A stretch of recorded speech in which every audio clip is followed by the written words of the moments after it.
Will it be the start of the show basically be the secondary, or will it be that defensive line? Oh, absolutely. This defensive line is one of the best in the league. And the mindset, like I'm not of the mindset that just because you have a stellar defensive line that you don't need the blitz. I do think that there's a lot of good that can come from different blitz schemes that will help our front, that will help those guys in certain situations. So even though these guys are top notch, even though they're phenomenal players, I still think that we need, and I hope that we bring more blitzes and more different coverages and kind of, just try to confuse the quarterback. It's tough to line up in one coverage and just play it the entire game and just expect your front forward to just dominate the entire game, right? So I'm looking forward to different schemes, different blitz schemes, even though we have the best D-line. I personally think top to bottom, this is one of the top 5 defensive lines in the league. So, yeah. I'd agree with you on that. I'm looking forward to seeing them play on Sunday against the Falcons.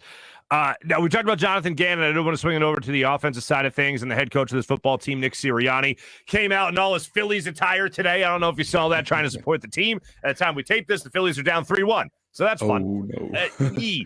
So when it comes to Nick Sirianni, offensively speaking, what have you seen that you like? And also, just as him as a leader of men as a head coach, what are you making of him so far? Yeah, it's funny. I'm not gonna lie. When he first kind of came on, I'm like, I don't know about this guy. But the more I listened to him, and the more I kind of saw his mindset and how he was all about competition, and that at every single turn we were trying to get the best out of each player. I was really, really, I was loving that part of it, right? And so, you go into the games, and then I think it was tough because I think the second preseason game when Hurts got sick, I think that was the game where we probably were going to see a little bit more of what he was about as a coach and what that scheme is going to be about. And then unfortunately, Hurts got injured, he got the sickness, to go to the hospital. And so for me personally, just going into the season, I've been really impressed with just how he's handled himself. I would like to see, the things that I've seen that I like are he's about running the ball. He's about getting the ball out quick. He's going to take some chances, and he's going to just rely on his players and let them make the plays instead of necessarily forcing the scheme on a certain player. He looks like he's going to adapt his offense based on what he has, and that's really what you want as an offensive coordinator, as an offensive head coach. And so I'm very excited for this game, and I think he's going to do just fine. When it comes to not playing in the preseason, I have to ask you this as a former player. It's just one of the things that's been baffling to me is competition,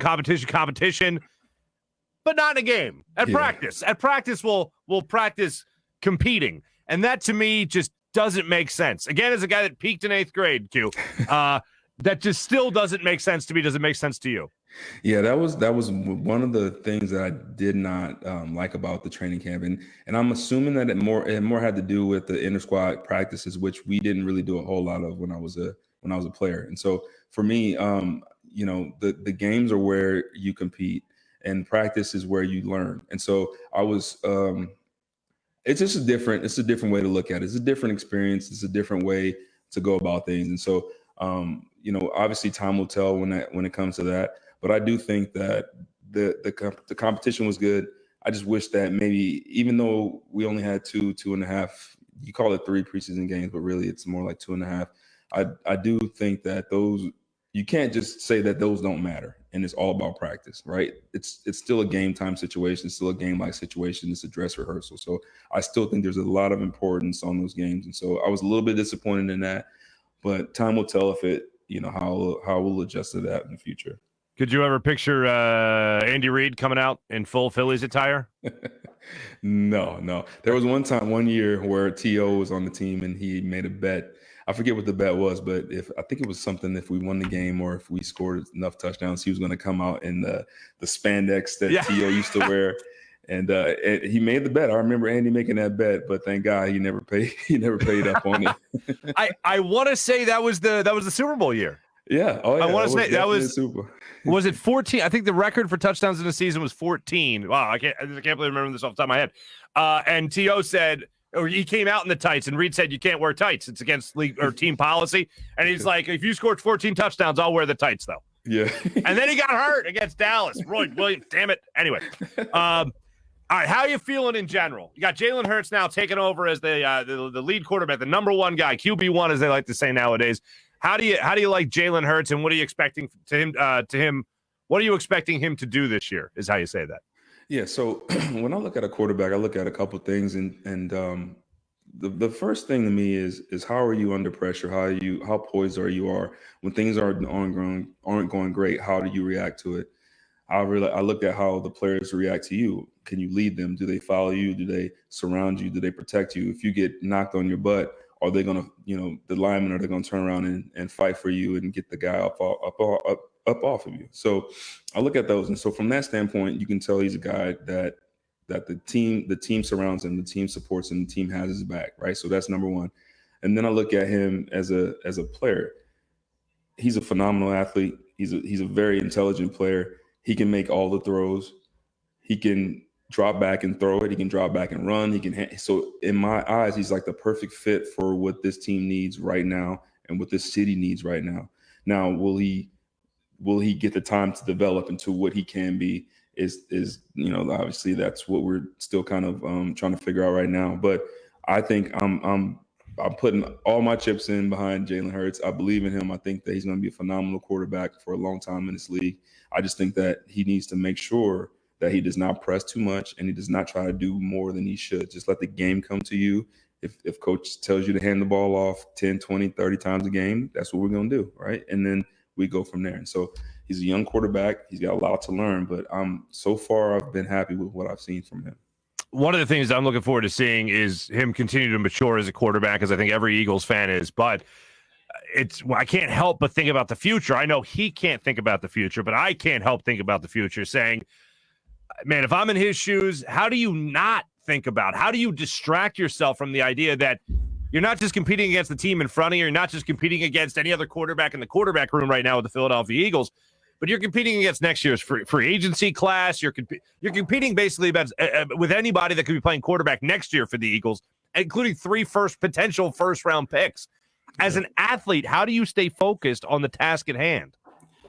Yeah, so and I don't think very many quarterbacks would be as good at this as him this early in his career. But the fact that he dealt with so much adversity at Alabama, starting off on the highest of highs, and then leading his team to undefeated championships, and then all of a sudden Tua comes in, championship game, he doesn't play a great first half, he gets benched, and then Tua starting. And so if you look at his storyline, just everything from Alabama, everything he's went through, going back to a new school, going to Oklahoma, competing there, winning the job, so I just think that everything that he's experienced and went through has kind of built him up to the point of where he's at now. And so I don't think that this is anything new to him. And I think he's definitely built for this competition. He's definitely built for this city. And he's the kind of player that can just block everything out, focus on what he needs to focus on, and go play ball. And that's really what you need in a city like this at quarterback, Mm-hmm. So he's very, very strong, very independent. And, the only thing that he doesn't have is the experience. And so with that time, I think he's going to develop into a great player. When it comes to playing in front of fans like this in Philadelphia, I'm always curious to ask athletes this perspective. If somebody's coming here and they call you up and they say, Quintin Mikell, hey, man, I just got traded to the Eagles, or I'm coming to Philly for a tryout or something, what can you tell me about playing in front of the fans? How do you describe this fan base to incoming athletes? I would say the fan base they're the most unique fan base in all of the NFL. They're going to love you, and you do well, they're going to love you to death. They're going to treat you like a king. And if you don't do too well, you're going to know about it. It's not going to be hidden. It's not going to be hidden at all, right? They wear their heart on their sleeves. And, and that's really how it should be. Fans, they pay their good hard money to support the team, and they want to see winners. And not only just, not just winners, but guys that kind of embody the city, the blue collar mentality, guys that go out there and work and aren't prima donnas and just go out there and do whatever they can to try to get a win. So that's what I would tell everyone that's coming in here. And definitely no talking trash to fans, because that only goes one way, and it's never a good thing. So just if you get booed, okay, then do better next time. So that's it.